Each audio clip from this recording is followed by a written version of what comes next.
നമുക്കിന്ന് നല്ല ടേസ്റ്റി ആയിട്ടുള്ള ഫിഷ് ഫ്രൈ ഉണ്ടാക്കാം. അതിനായിട്ട് ഞാൻ നല്ല ഫ്രഷ് പിലോപ്പി എടുത്തിട്ടുണ്ട്. ഏകദേശം 1.25 കിലോ ഉണ്ട് ഈ പിലോപ്പി. അതിലൊരു 5 പീസ് മാത്രമേ ഞാൻ എടുത്തിട്ടുള്ളൂ. ബാക്കി ഞാൻ കറി വെക്കാനായിട്ട് എടുത്തു.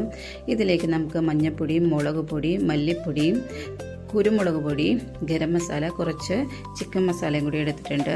ഇഞ്ചി വെളുത്തുള്ളി പേസ്റ്റ്, ആവശ്യത്തിന് ഉപ്പ്, ഇതെല്ലാം ചേർത്ത് നമുക്ക് നന്നായിട്ടൊന്ന് മിക്സ് ചെയ്യാം. നിങ്ങൾക്ക് വേണമെങ്കിൽ ഇതൊരു ഹാഫ് ആൻ അവർ ഒന്ന് റെസ്റ്റ് ചെയ്യാൻ വേണമെങ്കിൽ വെക്കാം. ഞാനിത് പെട്ടെന്ന് തന്നെ വറുക്കാനായിട്ട് എടുത്തു. ചൂടായ പാനിലേക്ക് എണ്ണ ഒഴിച്ച് അതിലേക്ക് വേപ്പിലയും ചേർത്ത് നമുക്ക് ഈ ഫിഷ് നന്നായിട്ടൊന്ന് ഫ്രൈ ചെയ്തിട്ടെടുക്കാം.